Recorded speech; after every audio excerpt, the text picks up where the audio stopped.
Awit ng pag-ibig, A Time for Us, isa pong magandang tema dahil sa Romeo and Juliet, the time was against the lovers. So sabi nila, we must hide this love now, it's not a time for us. And hopefully a time for us will happen. Isang realidad tungkol sa panahon.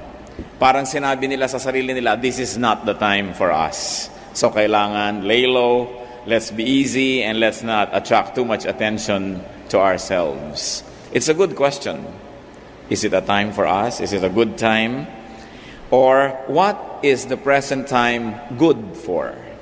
Isa pong dapat tinatanong natin sa patuloy na pag-aaral natin na Ecclesiastes.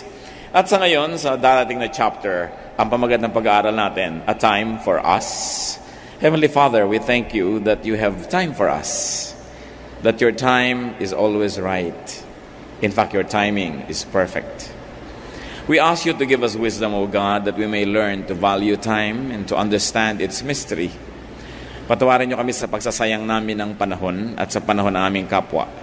At nawa, Panginoon, pagalingin niyo po ang mga sugat ng aming puso. Palakasin ang aming loob. Linisin niyo po kami at na kami maging handang tumanggap ng inyong mga pagpapala. Bigyan niyo nawa kami, Panginoon, ng tahimik, payapang puso at ang mga mahal namin sa buhay na di namin kasama ngayon. Hinahabilin din namin sa iyong mapagpalang kamay. Panginoon, pagpalain niyo rin po sila. Ilayo niyo kaming lahat, magkakasama man kami o hindi, sa gawa ng mga masasamang tao at masasamang espiritu. Palakasin niyo po ang aming katawan, buksan ang aming mata, ang aming tainga, nais naming tumanggap ng pagpapala mula sa inyo. Kayo po ang maging tunay na tagapagsalita, O Diyos. Gamitin niyo lang inyong lingkod. At nawa, ang inyo pong mga diwa, ang isang mga ibabaw. We ask you, Lord, you have given us free will, but we surrender that will to you now. And we ask you, let your will be done.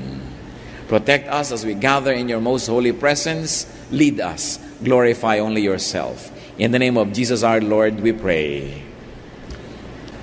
Panahon. Babasahin po natin ang chapter 3 ng Ecclesiastes. At babasahin ko po mula sa Contemporary English Version, Ecclesiastes 3, verses 1 to 8. Everything on earth has its own time and its own season. There is a time for birth and death, planting and reaping, for killing and healing, destroying and building, for crying and laughing, weeping and dancing, for throwing stones and gathering stones, embracing and parting. There is a time for finding and losing, keeping and giving, for tearing and sowing, listening and speaking. There is also a time for love and hate, for war and peace. And may the Lord add wisdom to the reading of these mysterious and beautiful words. So what was Solomon's summary about time and life's activities? That there is a time and space for all the extremes of life and everything else in between. Inisa-isa po ni Solomon yung mga dalawang makakalayong hangganan ng bawat bagay. May panahon daw na ipanganak, may panahong mamatay, may panahong umibig, may panahong makidigma, may panahong bumuo, may panahong sumira. So yung mga magkabilang dulo, may panahon, therefore may panahon sa lahat ng mga nasa gitna nila. All the shades of meaning in between such extremes.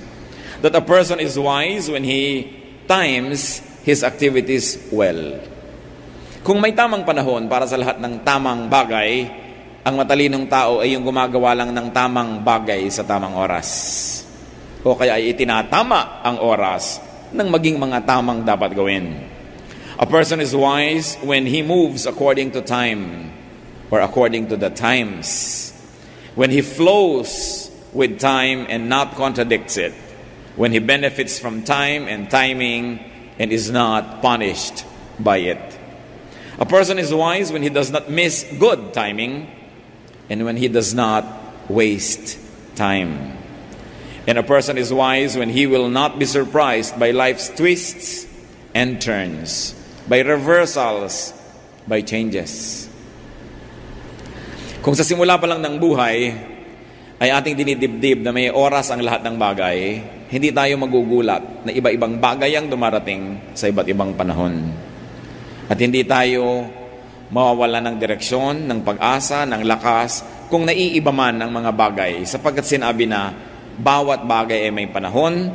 Therefore, sa bawat panahon ay may bagay. Kaya sa pagpapalit at pag-usad ng panahon, magkakapalit-palit ang mga bagay.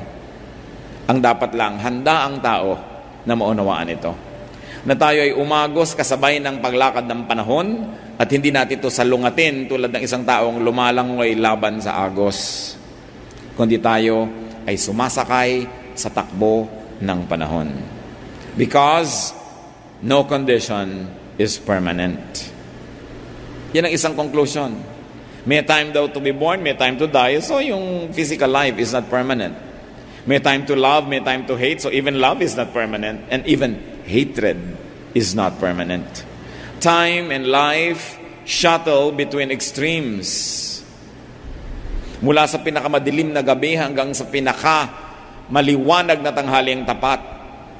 Mula sa mga pinakamaiinit na klima hanggang pinakamalalamig na klima sa iisang lugar. Mula sa mga pinakatuyong mga panahon hanggang pinakabasang-basa sa ulan ng lupa, ang lahat ay nangyayari. So enjoy the moment. And if you cannot enjoy the moment, at least survive the moment. Tuwing meron pong nangyayari sa ating buhay, mga kapatid, ang dapat natin itatanong, enjoyable ba ito? Can I enjoy this? If I can, I will enjoy it. But if I cannot enjoy it, I should expect that it too will happen. Therefore, by God's help, I will survive it. So, ikinakasal ka, enjoy na enjoy ka. Ngayon, naghiwalay kayo, you will survive it.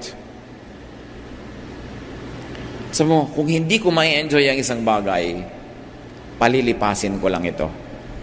Parang bagyo, kung hindi ako pwedeng lumabas ngayon dahil lumilipad ang mga bubong at natutumba ang mga puno, palilipasin ko lang ito. Mas malakas ang bagyo, mas mabilis dumaan, mas madaling matapos. Ano ang mga bagyo ng buhay nyo ngayon? Kung hindi nyo may enjoy, survive it. Because it will never be permanent. Walang permanenteng bagay. At maganda po sinasabi natin sa ating sarili, kung tayo nahihirapan, this too will pass. Lilipas din ito. At kung kayo naman ay masayang-masaya, bidang-bida, inyong-inyo ang buong mundo, sabihin nyo ring lilipas din ito. Hindi ako dapat mahibang, hindi ako dapat maging mayabang, hindi ako dapat maging self-centered, kasi lilipas din ito. Kukupas din ang aking ningning, maluluma din ang aking tropeo. Next year may iba ng panalo, hindi na ako ang bida, matatapos din. Kahit kayo beauty queen, magiging di kayong former beauty queen. So walang permanente. Yan ang nakatakda sa panahon. Ecclesiastes 3:9-11. What does the worker gain from his toil? I have seen the burden God has laid on men.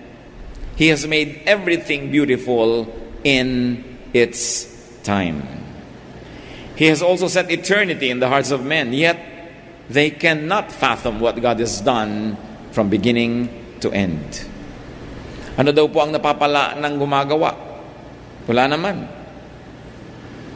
At isa daw napakabigat na pasanin ng tao na ibinigay ng Diyos. Ang Diyos ay isinali ang tao sa issue ng eternity. To go back to the verse 9, sinasabi dito ni Solomon, people gain nothing from their hard work. Of course, it's an exaggeration. You gain something. The Bible was written in an Eastern language where the beauty is in the exaggeration to drive home a point. Ang ibig sabihin, hindi naman kasing laki ng inaasahan mo ang magagawa at ibubunga ng malaki mo mga pagsisikap. Siyempre, may mapapalak rin.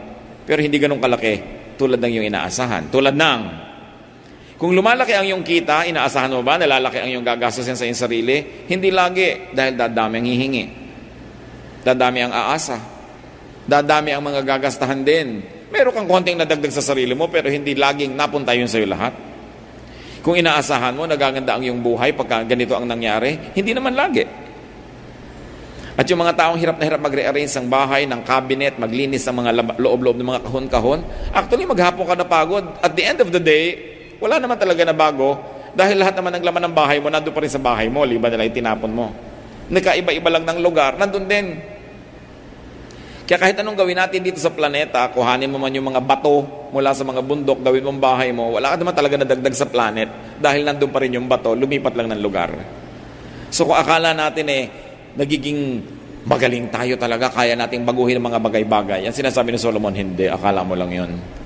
Nothing, of course, means in terms of changing the world, you don't really accomplish much. The difficulty that is confronting man, according to Solomon, is this: that God makes everything beautiful, not in man's time, but in its time. That God made man part of eternity, part of what is eternal, but the problem is, man does not comprehend time. Man does not comprehend eternity. Man does not understand the connection between extremes in time. Nung hiningahan ng Diyos ang kanyang espiritu ang tao, isinali niya ang tao sa usapin ng kawalang hanggan. Napasali ang tao dito at ang tao may naging walang hanggan. Kaya mayroong buhay na walang hanggan. Ang problema lang, ang tao hindi niya lubos na inuunawa ang ibig sabihin ng walang hanggan, sapagkat sobra siyang nakatutok doon sa pansamantala, doon sa sandaling panahon, at doon sa lalong-lalo na sa kasalukuyang panahon. Hindi niya nakikita na ang kasalukuyan ay bahagi lang ng isang napakahabang panahon. At maaaring ang kasalukuyan ay bunga ng nakaraan, o kaya ang kasalukuyan ay magiging magulang at mag-aanak ng darating pang mga mangyayari sa bukas. And man can find beauty in everything by placing it in time. By appreciating its function in time and in eternity. Anong ibig nating sabihin? Sa sandali na tayo nagdurusa, akala mo napakapangit ng oras na yon. Pero pag tumagal ang panahon, minsan binabalikan mo yung pagdurusa mo. Nung nagdusa ako naging tao. Nung nagdusa ako tumibay. Nung nagdusa ako nagkaroon ng pag-ibig sa aking kapwa. Nung kunaunawaan ng Diyos. Yung pala, suffering is not just for suffering, because suffering in time produces endurance. Pag yun lang suffering ang tiningnan mo, ayaw mo talaga nun, pero hindi mo kailangang ihiwala yon doon sa pinagmulan niya at sa pupuntahan niya. At pag tiningnan mo the beauty of this everything in its time, then you will not find things to be ugly. That suffering is difficult at the moment, but it produces humility. And humility is going to add a lot of dimension to your life. That suffering produces softness and kindness, if you will permit time to temper your experience. Marami pa po mga halimbawa ng isang bagay na habang nangyayari parang hindi maganda, pero pag i-relate na natin dun sa mga darating pang mga panahon at sa mga nangyaring panahon, nagiging maganda. Halimbawa, merong sakit na dumating sa iyo, merong hirap, merong parusa, pero pag tiningnan mo, ay bunga ito ng mga kamalian ko noon, at nagkakaroon ng balancing act ang Diyos, ang buhay, then you will know, well, it is right for me to suffer. I deserve this. At pag tayo naghihirap, yun pala, nag-aaral ka, review ka ng review, hirap na hirap ka, pero darating ang panahon, napapasa ka, at pagkakaroon ka ng enjoyment na yung career, then sabi mo, tama, ang nagpapasa sa akin, yung paghihirap ko doon, ang pag-aaral. Ang nagbigay sa akin ng success, yung pagpipigil ko sa takot-takot na pag-ibig na kumakatok sa aking puso. Kahit walang nagte-text sa akin, mabuti pa ang kalendaryo, may date, ako wala. Pero yung pala, dahil doon, nakatapos ka agad, nag-succeed ka, so sasabihin mo, yung paghihirap ko na yan, eto ngayon yung bunga. If you're going to look at an incident only in its limited time, you will probably complain. But what did Solomon say? God makes everything beautiful in its time. May panahon yan ng pagbubunyag kung bakit siya maganda. Tulad ng bagyo. Parang pangit pagka lumilipad ang bubong mo, nababasa ka o lumulubog ka sa baha. But storms renew, refresh, and restore the earth. Yung mga mahihinang mga sanga na lalaglag, napuputol para mapalitan ng bago, at yung mga punong mahihina na hindi naman dapat silang nandoon, nabubunot. At sa pagdating lang ng panahon, ilang linggo lang o buwan, may tumutubo ng bago doon, na hindi sana makakatubo yun kung hindi nabunot yung dating nakatirang puno doon. So you say, well, in its time, even a storm can be nice. Loneliness can be beautiful because loneliness remembers what happiness forgets. Failure humbles, challenges, and redirects. And therefore, failure can lead to success. Even death can be painful, but it leads to rebirth. And you do not enter eternity unless you pass through the door of physical death. So ano ang pangit sa buhay? Wala. Kung titingnan mo siya sa relasyon niya sa buong paglakad ng panahon. The Lord made everything beautiful in its time. But for us to see beauty, we have to extend our gaze and to look beyond the here and now. At hindi mahirap gawin para sa ating mga tao yan, mga kapatid, dahil isinali tayo ng Diyos sa eternity. Eternity was written in our hearts. Eternity was breathed into us by the Spirit of God. And therefore, do not just be mortal because we are immortal. Do not just limit your gaze and your attention to what is here and now, but see what its effect will be in the future. Kaya yung mga taong naghihirap para magtanim ng maganda ay hindi nagdurusa yan, hindi yan nagrereklamo at hindi nasisiraan ng loob. Sapagkat alam niya, yung paghihirap sa pagtatanim, may kasunod yan na saya sa pag-ani. Pero yung nagsasaya sa pagtatanim ng masama, dapat din niyang isipin na darating ang ani ng masama. Sapagkat ang panahon ang nagpapantay-pantay sa ating lahat. Ang panahon ang nagbibigay sa lahat ng direksyon. And it is time that really puts all of us on the same plane. It's only a matter of time. Ecclesiastes 3:14 to 15. I know that everything God does will endure forever. Nothing can be added to it and nothing taken from it. God does it so that men will revere Him. Whatever is, has already been. And what will be, has been before. And God will call the past to account. Nakita po natin na paikot-ikot ang panahon, ang nagbalik ay bubuhayin muli. Ang mga nakaraan ay tutuusin muli. Kaya huwag niyo sasabihin na, ay nakalusot na yung mali niya sapagkat ibabalik ang panahon. Babalikan ang panahon ng Diyos. At ang lahat ng liko ay itutuwid. At ang lahat ng di tama ay itatama. God's works and God's creation are characterized by completeness, by permanence, by constancy, and by recurrence. At ano naman ang mangyayari? Bakit ganon? So man will revere God. Nilikha ng Diyos ang lahat ng bagay na wala nang pwedeng palitan, wala nang pwedeng baguhin, at ng tao ay huwag maging mayabang at huwag siyang lumabas sa pagpapala ng Diyos. So that man will stay in his relationship with God. And what is rebellion?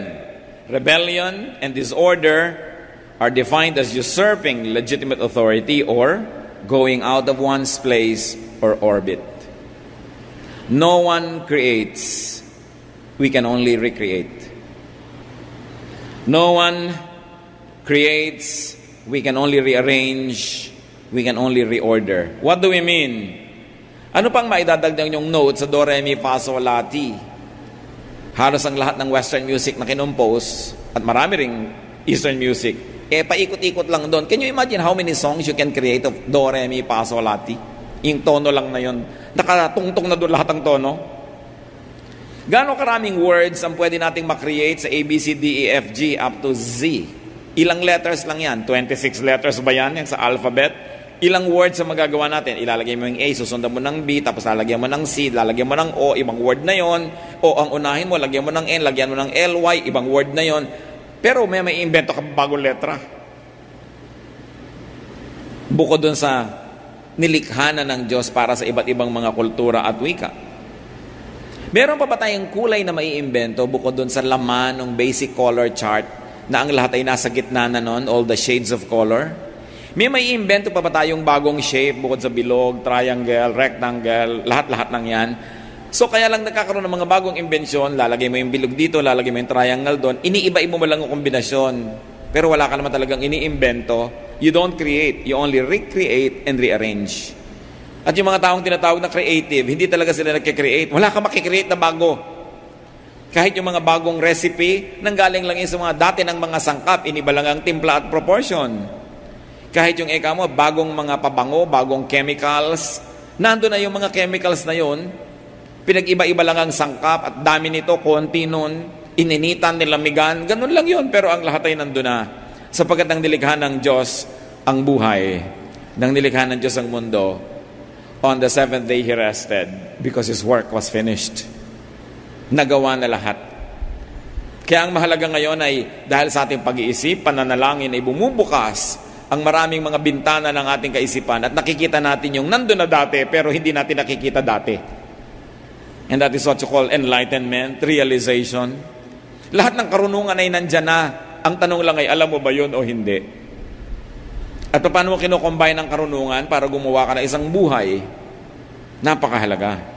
But nothing is, and nothing can be new beyond God's original creation. Mga sama-sama at sari-saring observation ni Solomon na isa-isa rin nating sinusuri sapagkat sunod-sunod na lumabas doon sa chapter na binabasa natin. Kuminsan related sila sa isa't isa, malinaw ang relasyon, kuminsan man hindi. Pero may relasyon din yan kung ating aarokin. Ecclesiastes 3:12-13. I know that there is nothing better for men than to be happy and to do good while they live, that everyone may eat and drink and find satisfaction in all his toil. This is the gift of God.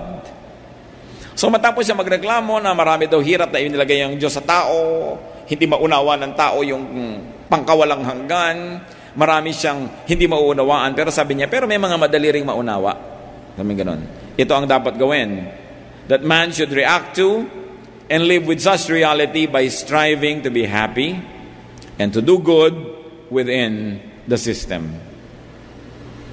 Yan ang ibinigay, itinakda ng Diyos. Ito na ang rule ng chemistry, ito na ang rule ng physics, ito na ang law of biology, ito na ang law of the movements of the planets. Masterin mo na lang, sumakay ka na lang, and learn to live with it and be happy. And from working within the premises of God's wisdom, man gets food and drink, fruit and satisfaction. There are many ways to say that.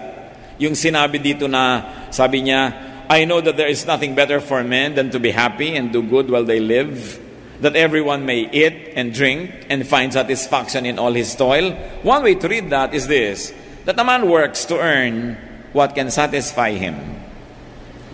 So kung naguguluhan kayo sa buhay at di nyo maunawa, huwag nyo na munang unawain, may panahon din ang pagkakaunawa niyan, magtrabaho na lang kayo, kumita kayo, at meron kayong kainin. Then nagkakaroon ng katuturan ng inyong buhay. Another way to read it is that a man should find satisfaction at work and by working. Na kung tayo ay naghahanap ng kahulugan ng buhay, ang una nating paghanapan niyan ay ang ating trabaho, ang ating paghahanap buhay, ang ating pagsisikap. Sapagkat itinakda ng Diyos na meron tayong kasiyahan na matatamo mula sa pagtatrabaho. Na ang trabaho ay hindi pahirap, ang trabaho ay pinagmumulan ng kasiyahan sa buhay. So dapat kang humanap ng trabaho magbibigay ng kasiyahan sa iyo. Huwag ka lang maghanap buhay na kahit na hindi ka na natutuwa at inis na inis ka sa ginagawa mo, gumawa ka ng paraang makalayas dyan at ikaw ay makalaya at nang sa ganon hindi ka laging nagrereklamo pagpapasok ka na. That a man should do the work that brings him satisfaction in its fruit and its process. Yan kuminsan ang dilema ng maraming kabataan. Ano kayang pag-aaralan ko? Ano kaya ang magiging trabaho ko dahil sa pag-aaralan ko? Huwag lang kayong mag-enroll sa isang kurso dahil maiksi ang pila pag registration. O kaya malaki yung quota, tatanggapin kayo. O kaya yun yung may scholarship. Kailangan kasi hinahanda natin yung ating buhay na ang pupuntahan mo, yung magugustuhan mo. Sapagkat buong buhay magtatrabaho ka. Paano kung ang trabaho mo ay di mo gusto? Siguro paminsan-minsan, just to survive, pampamatid gutom, pwede mong patulan ng mga trabaho hindi mo masyadong gusto, pero mag-isip-isip ka kapatid na huwag kang mamalagi doon, gumawa ka ng paraang makalaya sapagkat hindi ka nalikha ng Diyos para torturin habang nagtatrabaho. Dahil ang trabaho ay binigay ng Diyos to be enjoyed. Kaya sabi niya, 6 days, you should work. Not to torture you, but so that you derive pleasure from what you do. So one of the best ways to be wise with time, To be wise in spending time is to spend it doing what you like to do, what you enjoy doing. Pagka ang malaking bahagi ng ating buhay ay nagugol sa paggawa ng di natin gustong ginagawa, nadaya tayo at hindi natin natamo ang kasiyahan na inilaan ng Diyos para sa bawat isa sa atin. Kaya pinag-uusapan natin ang time. What are you doing with your time? Are you enjoying your time? Hindi laging sinasabing malaki ang kinikita mo pero ang masarap, nag-e-enjoy ka sa ginagawa mo at buhay ka naman. Kasi kahit ang laki-laki ng kinikita mo pero nagdurusa ka, hirap na hirap ang iyong loob, hirap na hirap ang iyong katawan at maaga pa lang ay mamamatay ka na tuloy, it's not worth it. So do the work that produces and satisfies your needs.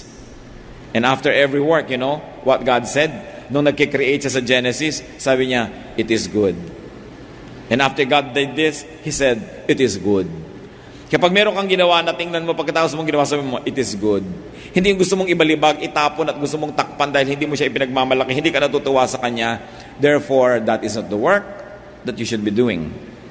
Remember, because of economic reality, sometimes we are compelled to do something we don't enjoy. But, always keep in your mind, babangon din ako, lalaya ako dito, hindi ko tatanggapin itong ayaw ko na ito all my life. Iisa lang ang buhay dito sa mundo na ipinagkakaloob ng Diyos. Kahit sabihin mo pang may buhay na walang hanggan pagkatapos, iisa pa rin ang buhay dito. Hindi kayo dapat madaya. Hindi kayo dapat makulong sa isang buhay na ayaw naman ninyo. Kailangan tayong makalaya dyan. Sapagkat sayang ang panahon na nagugugol sa pagdurusa sa halip na sa kasiyahan. Paminsan-minsan nagdurusa tayo para gumawa ng tama, nagsasakripisyo tayo, pero dahil may magandang bunga yun in the end. Pero yung buhay na sinayang, dahil hindi na gumawa ng paraan, anong hinihintay na kagandahan nun? Ecclesiastes 3:16-17, and I saw something else under the sun. In the place of judgment, wickedness was there. In the place of justice, wickedness was there. I thought in my heart, God will bring to judgment both the righteous and the wicked. For there will be a time for every activity, a time for every deed. Kaya yung mga nakukulong sa wikang Ingles, sinasabi nila, I've done my time. Ibig sabihin, nakulong na ako, pinagdusahan ko na yung ginawa ko. Sabi ni Solomon, kahit nakikita ko na napakaraming mga kasamaan na nangyayari, maraming mga kalapastanganan at maraming kamalian, alam ko rin, ang lahat ng ito, babalikan, susuriin, at bibigyan ng hatol. Kaya kung tayo may ginagawang mali, akala tayo nakakalusot na tayo, hindi yun totoo. May review ang case. Meron kakaroon ng retrial and hearing. Kahit sa biglang tingin, parang absuelto ka na sa iyong ginagawang mali, babalik ang panahon. And you know, God has all the time in eternity. Ay, kahit isa-isahin niya tayo lahat, may oras siya. At may oras ang lahat ng bagay. Kaya mabuti ng mga kapatid, gumagawa ka ng mabuti kasi habang dumadaan ang panahon, natutuwa ka dahil darating na rin yung panahon ng review, darating yung panahon ng trial and hearing, at muling mabubuklat ang mga mabuti mong ginawa. Kesa sa habang dumadaan ang panahon, natatakot ka na magkabuklatan dahil meron kang dapat itago. Yung gumagawa ng mali, isa pa yan na pagsasayang ng panahon. Bakit po? Ipinahihiram ang panahon sa atin. Sabi sa Bible, a man's life is 70. So 320 years, meaning 60, and 10, meaning 70. Sabi, ang normal na buhay, kung tutuusin, 70 years. Although hindi lahat umaabot doon, at meron namang hindi lahat ay nagwawakas doon, lumalampas pa, pero hindi ka naman siguro magiging 170. So, pwede ka maging 80, 90, 95, 99, tama na. Gusto pa mag 100. Pero ang point, maiksi pa rin yun. What is life? Life is only a tiny dot in an otherwise unending line of time, of eternity. Pero dito lang sa maikling buhay na ito tayo, may pagkakataong gumawa ng mali o tama. Dito lang tayo may pagkakataong magtanim para doon sa darating na panahon. Dito lang tayo may pagkakataon na gumawa ng mga bagay na re-reviewin habang panahon. In other words, the record and status we will have in eternity is determined by these few days that we're here. So ang paggawa ng mali ay pagsasayang ng pagkakataon. Dahil pagkakataon na ang bawat oras para pataasin ang ating kalagayan, yung score natin, kung gusto nyong sabihin na score, para pagandahin ang itinatanim natin. Tapos magtatanim ka pa ng pangit, bubuklatin din naman yan, sinayang ang panahon. Kaya dapat lagi, sinasabi natin, I like to respect time. I will do the maximum good I will do and I can do because my life is short. And only this side of eternity will I be able to invest for the other side. Pag nandun ako, tapos na yun. Yung performance ko dito sa earth, yun na yun forever. Hindi na kayang palitan. Parang kung ano yung performance nyo nung elementary, hindi nyo na mapapalitan, yun talaga yung grade nyo. Kung anong performance nyo nung college, yun na talaga, hindi na kayang palitan kahit ano pang gawin mong pagsisirko-sirko. So, yung performance natin dito sa mundong ito, yun na yun. So don't waste time. Solomon observed that there is much injustice and wickedness in life. And he concluded that even injustice and the unjust, even the wickedness and the wicked will have their end. And will have God's judgment. All in its time. Natatandaan ko si Julie Andrews sa pelikulang The Sound of Music na naging sikat noong mga 60s. And for a long, long time became a classic. Na mayroong mga magagandang bagay na nangyayari sa kanyang buhay at sabi niya sa kanyang kanta, hindi niya maintindihan kung bakit. Sabi niya, somewhere in my youth or childhood, I must have done something good. Kung bakit ako umaani ngayon.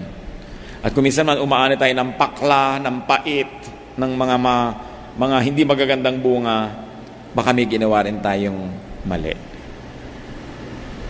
Kasi lahat ng ginagawa natin naka-register. And whenever you do something wrong or something right, you actually turn on a machinery that never stop working like a factory until its product comes out at the end. So pag may ginawa kang mali, i-on mo ang isang makinarya, meron niyang gagawing produkto, hindi yan titigil hanggang hindi lumalabas yung bunga at aanihin mo yun doon sa dulo. Pag may ginawa ka ring tama, aandar din yung makinarya na yan at meron ka ring aanihin. Kahit kailan, hindi pinagsisisihan ang paggawa ng mabuti. Sa katunayan, ang paggawa ng mabuti ang pinakamatalinong paraan ng paggugol ng panahon.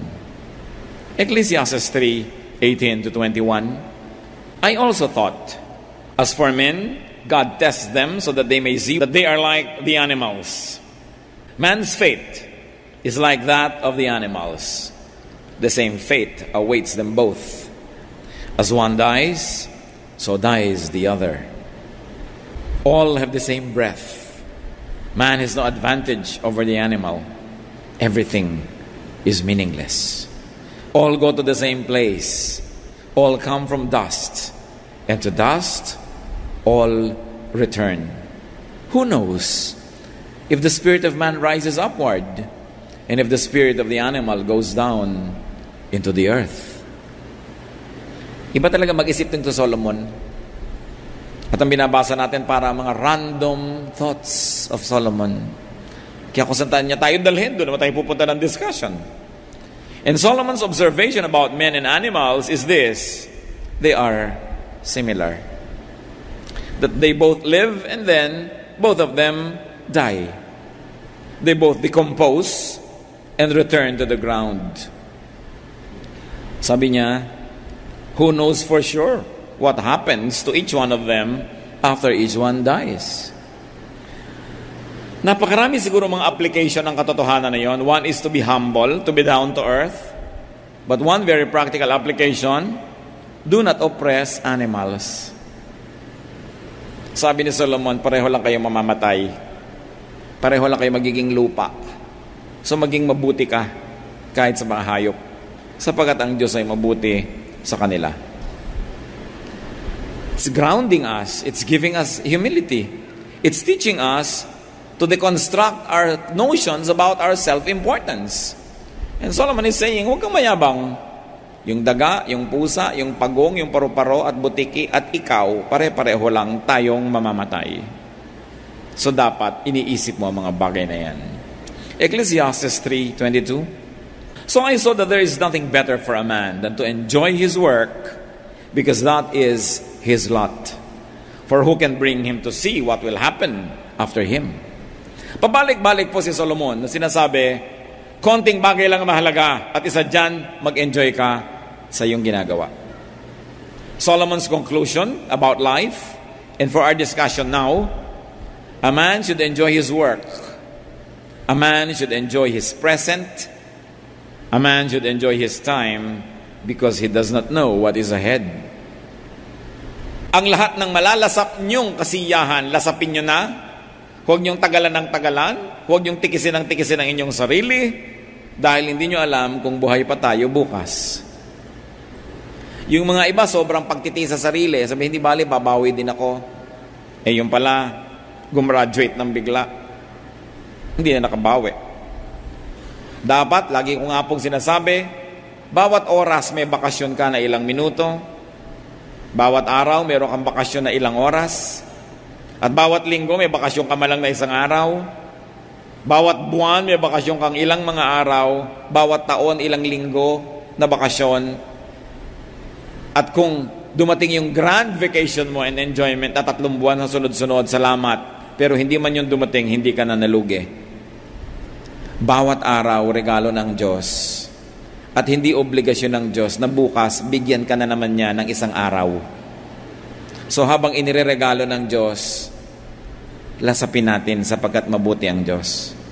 At ganon din yon mga kapatid, payagan natin ang ating kapwa na lasapin din niya ang sarap ng isang araw, ng isang linggo, ng isang buwan.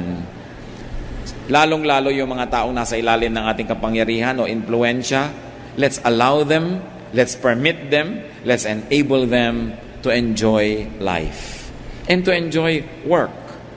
Sapagkat ang buhay, hindi natin alam kung kailan binabawi. Ang mahalaga, pag binawi na, hindi ka nagsisisi. Hindi ka puro unfinished business. James 4:13-16. Now listen, you who say, today or tomorrow we will go to this or that city, spend a year there, carry on business, and make money. Why? You do not even know what will happen tomorrow. What is your life?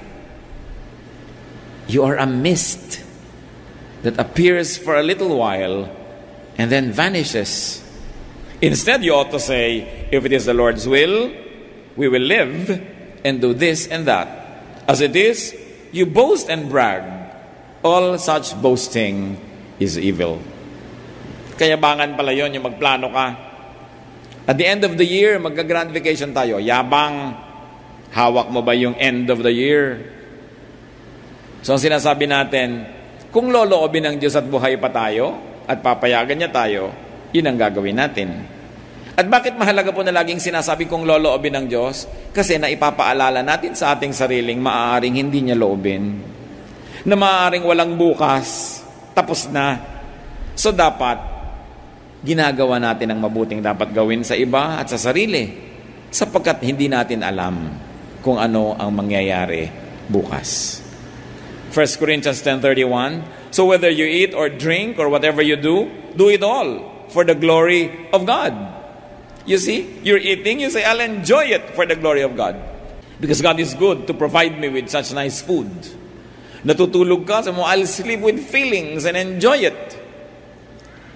Bakit po mali ang buhay ng maraming tao? Sa oras ng tulog, hindi natutulog. Kaya sa oras ng gising, dun aantok-antok. Baligtad ang panahon. Ang gabi ginagawang araw, ang araw ay ginagawang gabi. Kaya hindi na magtama-tama ang buhay. Magpipiknik, ang dami-daming ginastos, hirap magpipiknik. May nasabi lang na mali yung asawa o yung kapatid, magtatampo na, magdadabog-dabo ang piknik. Panahon ng pagsasaya yun, ba't ka gumagawa ng lungkot? Kasalan, ngalngal na ngalngal yung nanay, ayaw kasi sa magiging manugang. No? Pagkakasalan na, ayan na, mahalin mo na, tanggapin mo, dahil wala nang magagawa. Kitang-kita mo sa mga video, mukhang bakoko yung nanay. Nakaganon. Alam nyo yung bakoko, yung isdang nakasimangot? Tuloy lahat ng picture, nahihiya siyang tingnan. Pag naman nagkaapo at nagkaganyan, mahal na rin yung malugang kong lumaon. Mamahalin mo rin lang, agahan mo na. Kasi hindi mo na naman maiiwasan yan. Maraming mga tao, hindi marunong mag-timing. Magtatrabaho, oras ng trabaho, lakwatsa ng lakwatsa. Oras yun ng trabaho. Naiinis at nagtatrabaho, at tanggalan mo naman trabaho, iyak-iyak. Pila na naman dito, pila dun, parang bubuyog, laging nasa beeline. Bakit hindi kung oras na ganon-ganon? Oras na masaya kayo mag-asawa ko minsan, lalabas kayo, birthday niya, birthday mo, magtatampo si babae, maghapon ng ayaw kumain, ang mahal-mahal ng pagkain, hindi makain. Oras ng kainan yun, ba't ka magmumukmok? In other words, itama-tama ang arte sa panahon. Don't spoil your fun and people's fun just because of your moods. You know, moods can be disciplined. Yang mood, arte lang yan ng tao. At mas may makapangyarihan, mas nabibili ang arte, mas dumadami yung mood. Hindi nyo ba napapansin yun? So, kailangan sabihin nun, I'll cooperate. This is a time to be happy. It's a time for loneliness, for instance. Yung iba naman, kung kailan nasa lamay, doon ngis-ngisan ng ngis-ngisan, hampasan ng hampasan. Gusto mong pandilatan at lamay ito. Wala sa lugar. Ang mga estudyante, oras ng klase, nasaan? Nasa mall. Kaya sa oras ng graduation, nasa mall pa rin. Hindi kasali. Inuna yung saya, kaya mamaya sa panahon ng saya ng mga classmate niyang nagdusa, siya naman ang nagdudusa. Binabaligtad. Kaya natin pinag-aaralan yung Ecclesiastes, mga kapatid. Matuto lang tayong sumabay sa hinihingi ng panahon. Marami tayong mga lungkot na mawawala. At marami tayong mga kasiyahan na dapat ay malalasap. Sabi, ano man ang ginagawa mo, ariin mo na yan ay regalo ng Diyos. Mahalin mo yung ginagawa mo, enjoyin mo yan. Sapagkat wala ka namang magagawa, ginagawa mo rin eh. Mayroong mga nagtatrabaho, hinahampas-hampas yung makinang ginagawa, kakainis itong ginagawa ko. Mahalin mo ang ginagawa mo, at kung talagang ayaw mo yan, gumawa ka ng paraan, gumawa ng iba. Because you do not glorify God by not enjoying what you do. So sasabihin mo, hindi ko naman maiiwasan, naging kontra ko na to, gagawin ko to ng 6 months, gagandahan ko yung mood ko, gagandahan ko yung trabaho ko, at ituturing kong ginagawa ko ito para sa Panginoon. At pag ginawa natin yon, mga kapatid, kung sa una man ay ayaw nyo, siguradong mapagpapala tayo at makakakita kayo ng kasiyahan. Colossians 3:23, whatever you do, work at it with all your heart, as working for the Lord, not for men. Sa biglang tingin at nakakadaya, akala natin we are working for men kasi may supervisor, kasi may manager, kasi may mga amo tayo na nagbibigay sa'yo ng parusa o gantimpala. Pero hindi naman talaga sila ang umimbento ng trabaho. Ang Diyos ang umimbento. Nung creation, sabi niya, 6 days you shall work. You will always work because that is how I will bless you through your work. That's how you will find value. That's how you will create wealth. That's how you're going to be amused and entertained. That's how you're going to be fulfilled. You're going to work. So whatever work you find to do, do it as unto the Lord. Then you will never waste time. Aming Diyos, salamat sa mga paalala niyo sa amin. Kung meron po kami mga pagkukulang sa panahon, ituro niyo sa amin. Kung may mga tama kaming dapat gawin na hindi namin nagagawa,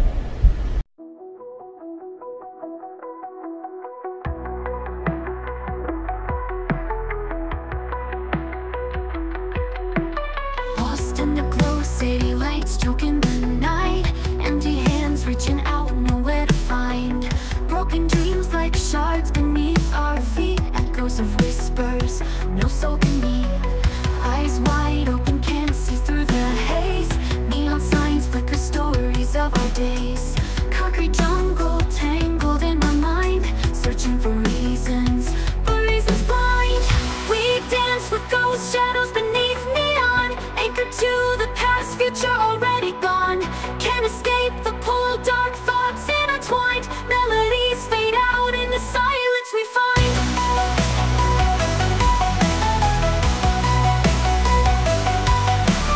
Rain falls hard, washing away our sins. Memory fragments, where do we begin? Lost connections, voices faintly call, caught in the current, fearing the fall.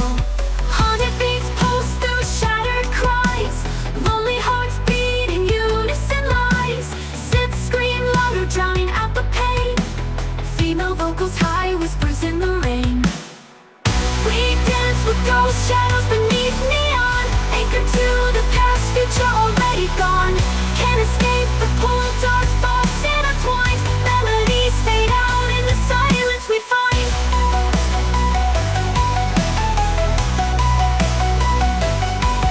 We dance with ghosts, but shadows can fade. Letting go of the past, a choice to be made.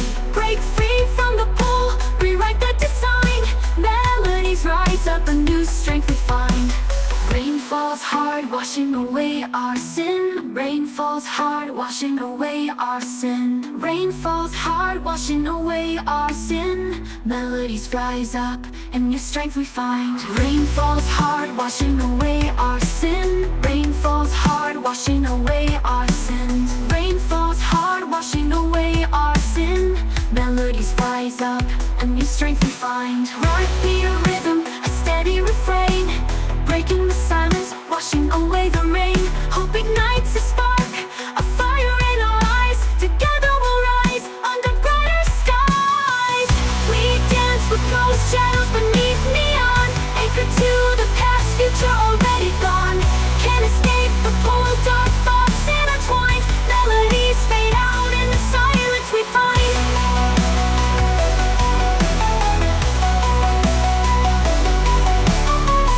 Paints the building streaks of gold, a chance to break free, a story untold. Maybe this heartache won't hold me so tight. Maybe a new day can set things right. Haunting beats pulse through the steady refrain, letting